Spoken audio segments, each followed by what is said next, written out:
Hey, welcome back to my channel. Evan J. Lawson here. Today I'm talking about the controversial, revolutionary, and very important 20th century composer Arnold Schoenberg.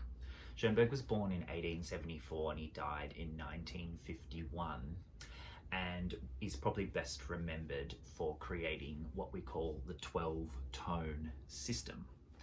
So I want to give an introduction to Arnold Schoenberg's music because he often gets a bad rap as being dissonant, hard to listen to, and people really, especially like I remember at music school, people really just fob him off as being just too difficult and too, like, it became almost a cliche to say like, oh well, Schoenberg's music is just basically awful and that it's not beautiful and it's not worth listening to, and it was almost like a running joke, and I think a lot of musicians can probably have probably heard that similar kind of sentiments, that something that's just slightly dissonant, it's like, oh well, it's like all that sort of Schoenberg stuff, and that dismisses like this huge school of music, which I would argue basically changed the face of music and liberated the way that we listen to music, especially in Western music, and paved the way for artists as diverse as like the Beatles, and artists that deal with sound and that organize sound and music in a way that is not based on traditional rules. And I think that's really important, and Schoenberg was one of the people to open that door. Schoenberg was from Austria. He was a Jewish composer, but did have to at times convert to being Catholic in order to get works published and performed. He lived, of course, in a very difficult time in European history. He lived through both the First and Second World Wars, and he had to flee from Vienna in the 30s from the Nazis. He lived and worked, and I believe was born in Vienna. He also worked a lot in Berlin and Germany, and so he really considered himself a part of the German tradition of music. He knew Mahler, Gustav Mahler, really well. His teacher was Zemlinsky, who was a very well-known Austrian composer at the time. Mahler was very in awe of Schoenberg's abilities and skills and spoke very highly of his early music. The discussion I am breaking up into his periods of music and doing a little bit of a suggested listening list, and also a way to listen to his music to hopefully avoid the stereotypes and bad PR that he often faces. Music students often being like, oh, it's too dissonant, it's not beautiful to listen to, was something I heard a lot at uni. And I've programmed a lot of Schoenberg, and I've played a lot of Arnold Schoenberg's music as a conductor. I've conducted a lot of his work, and I've never experienced the cliches that his music is often given. So I wanted to kind of do my bit to hopefully clear his name. I think now there seems to be a big resurgence in some of his early music, and there's certainly pieces of his that are performed a lot, and some of them you may know. But there's a lot that people don't know, especially of the more 12-tone dodecaphonic music. So I will get to what 12-tone and dodecaphonic is. But I want to kind of talk a little bit about why Schoenberg is important and how you can listen to his music. So Schoenberg is important because of the dodecaphonic system, which basically he made up around the 1913 is usually the year that people give as the time that he created this system, whereby the pitches, the notes that the composer chooses, can be ordered in a certain sequence where their relationship is dependent on the previous note in that sequence of notes. Now, if you've ever played an instrument, you would know what a musical scale is, and you would know that those notes in the scale have a certain hierarchy and precedence to each other. They obviously follow a certain pattern, and within that pattern there is certain relationships. 12-tone music tries to eliminate that traditional system, which is the music of Mozart, Haydn, Beethoven, Mahler, etc. So what Schoenberg tries to do, or tried to do in this system, was create a system whereby those musical notes can be organized in a way that doesn't necessarily have a preordained relationship in terms of what we would call a dominant chord, so a chord that naturally wants to lean to a tonal chord. This is very technical, I know, and there's probably other videos out there that explain it better than I can, but basically he wanted to make music that could be more dissonant, that could be more free, and that could express more than what traditional musical language up until that point was able to do. So the other things that are really important in Schoenberg's music, which often get overlooked because people often get obsessed with his this system that he created and the way that he organized pitch material, is he was fascinated by color. And by that I mean orchestration and instrument choices. So there's, out of the pieces I'm gonna suggest to listen to, many of them deal with orchestration in a very unique and new way. So often the tradition, especially say in an orchestral work, was that the strings in the orchestra was the bedrock of the sound, and woodwind and brass and occasionally percussion, or like harps and other kind of secondary instruments, would color things secondary to the strings. Schoenberg was a part of a movement in many composers at the end of the 19th and early 20th century that really wanted to change that and subjugate that. Rolled up in that change is the access to instruments, orchestras.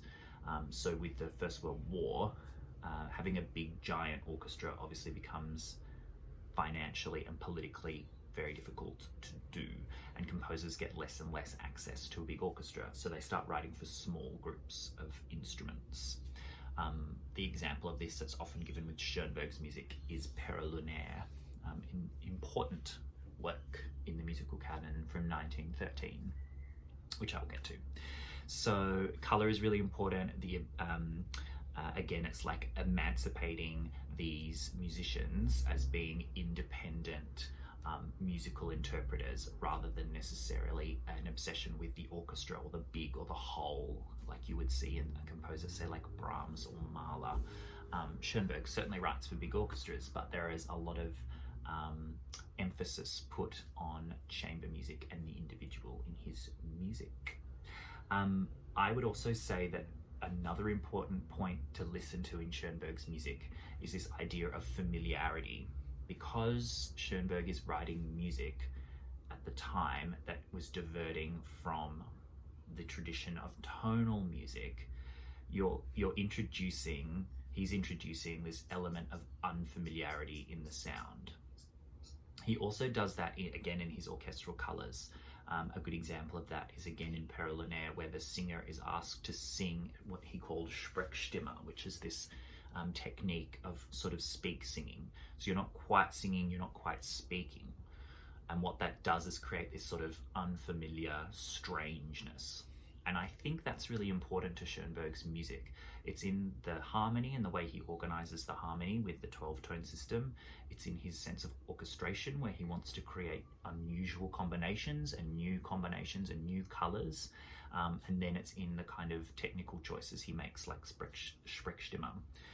So I think you need to have that in mind, that there are times with his music is intentionally meant to be unfamiliar. And then there are times where it's intentionally meant to be familiar.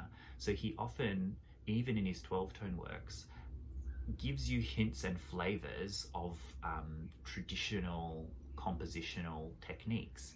So his piano concerto, for instance, contains if you listen to it and you actually removed the pitch material and had, say, the rhythms and inserted harmonies that, say, Beethoven had written, it would probably sound like a more traditional work.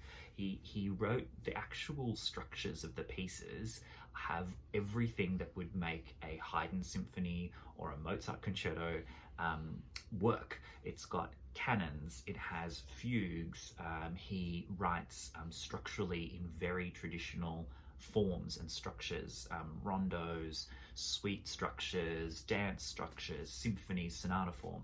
So Schoenberg is really fascinating because his music is so based in the traditional German tradition, that the 12-tone system, yes, changed the face of music and changed the way that it sounded, but if you actually look at the structures that are at play, he's using the same traditional techniques, and I find that really fascinating. So if you have an understanding of that, you can listen to his music and find little moments of familiarity in it.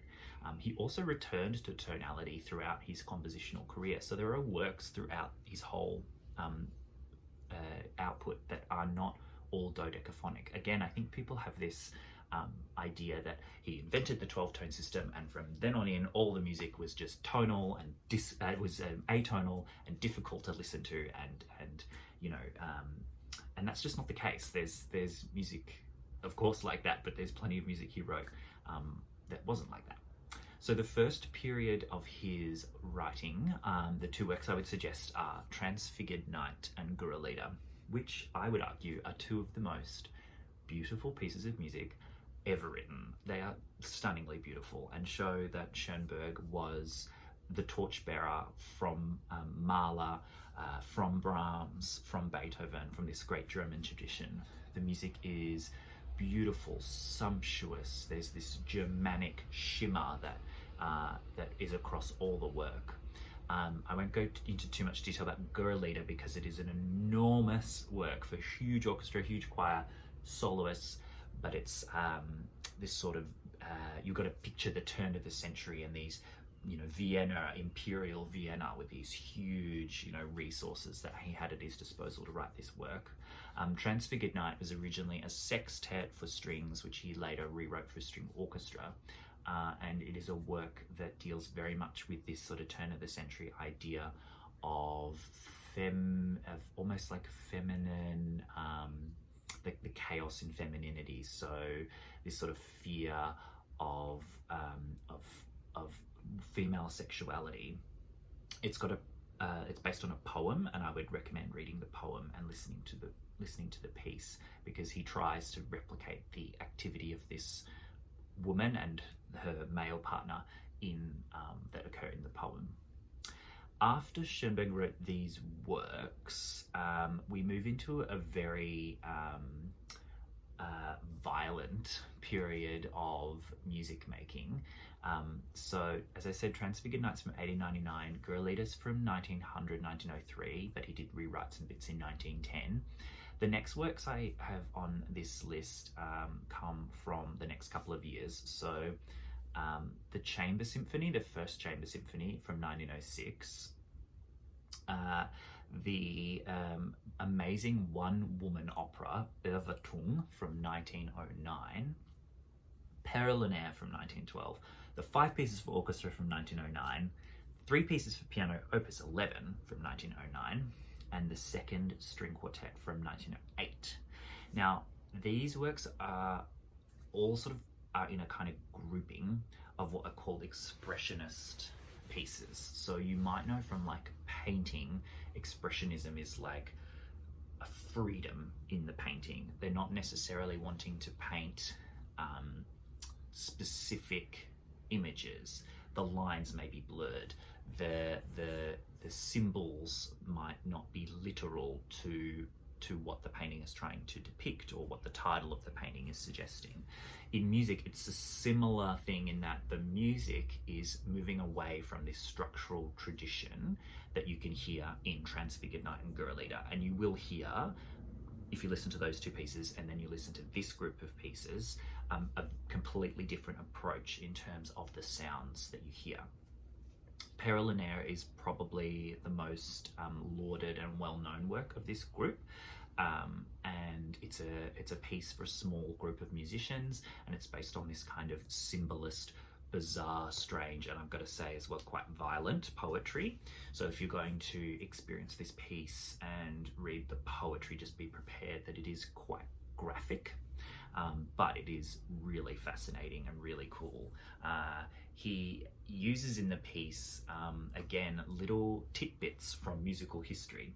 And if you know your musical history, you will be able to hear them in there, little canons, little suggestions at other pieces, and each movement, there's a whole load of songs, and each one of them kind of has these little structures that are based on traditional musical structures, sarabands and chaconnes and all these things. And he's very clever, and I would say that about a lot of Schoenberg's music. He's a very clever composer. The other works that I listed before, the reasons why they're so important, The Rite of Spring was premiered in 1913 famously to a huge riot in Paris, and what people don't know is that Schoenberg only a couple of months earlier had his own premiere with a riot of his Chamber Symphony, which was written in 1906 but premiered in 1913 at this concert called the Scandal Concert that occurred in Vienna. And I think that's really interesting because Stravinsky has become a bit of a poster child of composers. You know, he's often credited as being this great master and genius from the early 20th century, and The Rite of Spring is often put on this huge pedestal, which it obviously deserves. It's an incredible piece of music. But Schoenberg has suffered this bad PR where Stravinsky's benefited and become put on this great pillar. I want to also acknowledge that Schoenberg did face a lot of anti-Semitism throughout his career, and so I'm not suggesting that that's, what happened, but I think it is worth noting that Schoenberg has, in general, faced this sort of indignation towards him and his music. So the Chamber Symphony, I think, is very important because it offers you another riot concert, which is just an interesting social thing to explore. The 5 Pieces for Orchestra is a very strange, beautiful little group of pieces. The most important being Faber is a work where he uses one chord, and this is where the colour and the instrumentation is really important. He has one chord and he uses that single chord throughout the whole piece, but puts it in different combinations of instruments. And if for any composer out there who's just beginning and just starting to experiment with orchestration, it's like a masterclass in orchestration, because you can see how you can have just the most basic and simple of material and have so many different options with it. The 3 piano pieces is important because it's where he starts to experiment with the 12-tone system. It's not specifically 12-tone, but it starts, you can see where he's trying to structure material in a way that would create a new system. And the 2nd string quartet is really important because it's one of the first works that doesn't have a key signature, and it also has a singer in it. And it's important because he calls it a string quartet, but at the last movement he brings in a singer. The last movement is this sort of strange air music that sort of wafts around and doesn't have any particular tonal center. And if you listen to a work like that, say in juxtaposition to a string quartet by Beethoven or Haydn, or any of the 19th century composers, you will hear why it's an important work, because it goes off in this whole new direction where instability is integral to the piece of music, while prior to that I would argue a lot of music explored stability. It would have, of course, go on a journey and take us away from the established part of the music at the beginning. Like a Mahler symphony goes on these huge journeys, but at the end it returns to a sense of finality and structure and gravitas and grounding.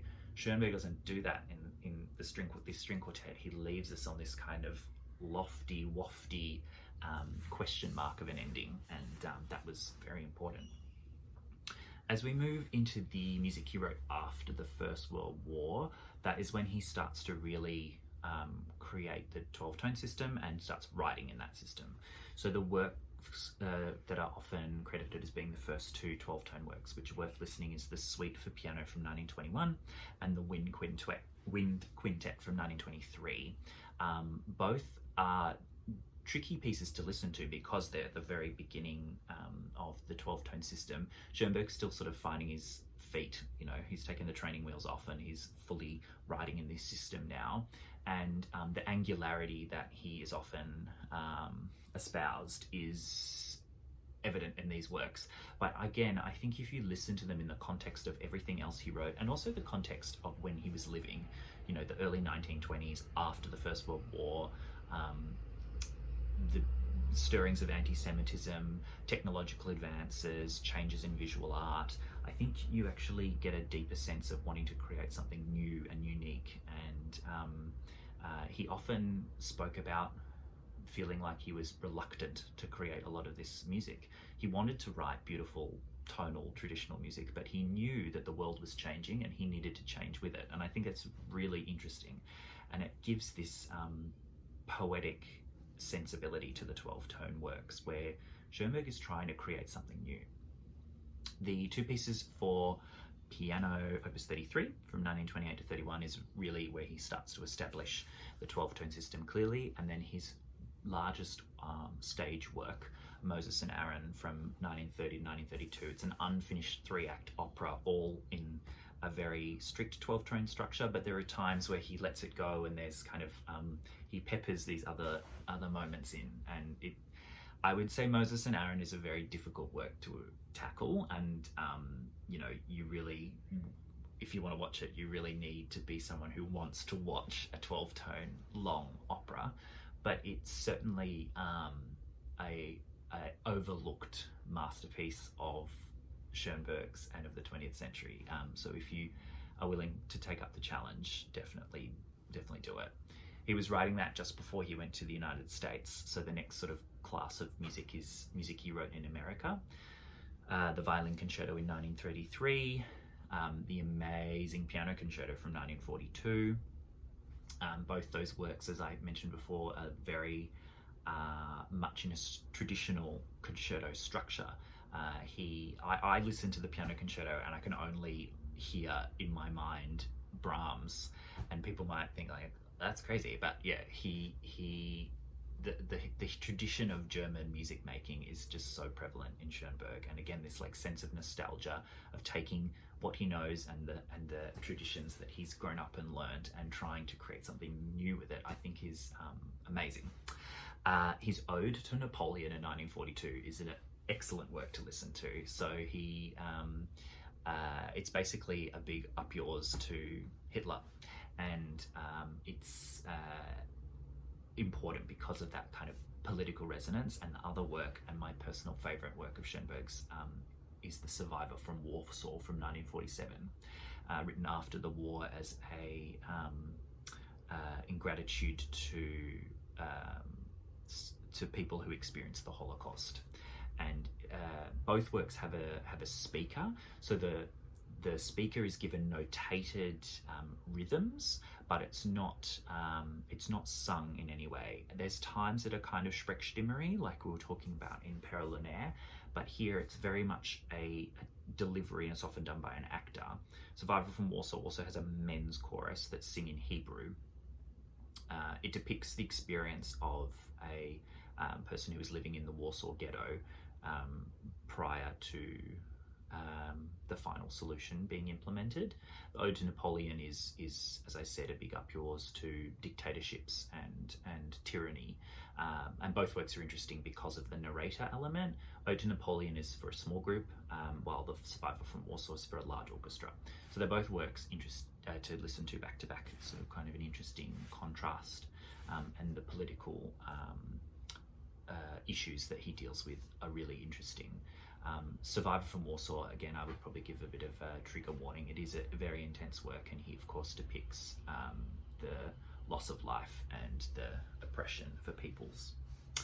The only other two works I wanted to talk about come from this later period and are worth listening to because they are so nostalgic and they are tonal and are not at all in the dodecaphonic 12-tone style. It's the Theme and Variations from 1943, which Schoenberg puts in the title in G minor. like there it is, key signature. It was written as a tester student orchestra piece. It's quite a tricky piece, and I don't think a lot of student orchestras would be able to play it. But yeah, it's definitely worth listening to because it is. It sounds like he's harking back to this sort of early time, the Gurre-Lieder, Transfigured Nighttime, and same in the Suite for Strings from 1934. That piece was written as a tester piece for orchestra, for university orchestra, and in the suite he deals with very traditional structures, dance forms. He's got canons, fugues, the whole thing, and it does sound like a work that was probably written 60 years prior. So they're definitely worth listening to because they've got this sort of sense of nostalgia about them. My final two little facts about Schoenberg was that he was obsessed and terrified of the number 13. Famously, he added up his ages and the years that he was alive and predicted his own death in 1951, which happened, and very strange. But again, it sort of puts the 12-tone music into an interesting light because he was terrified of the number 13. And the other fact is that he almost became a teacher in composition and harmony at what we would now call the Sydney Conservatorium, the New South Wales Conservatorium.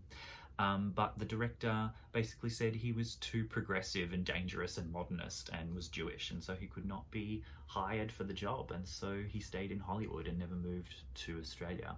And it's one of those what could have been moments for Australia if Arnold Schoenberg was living in Sydney.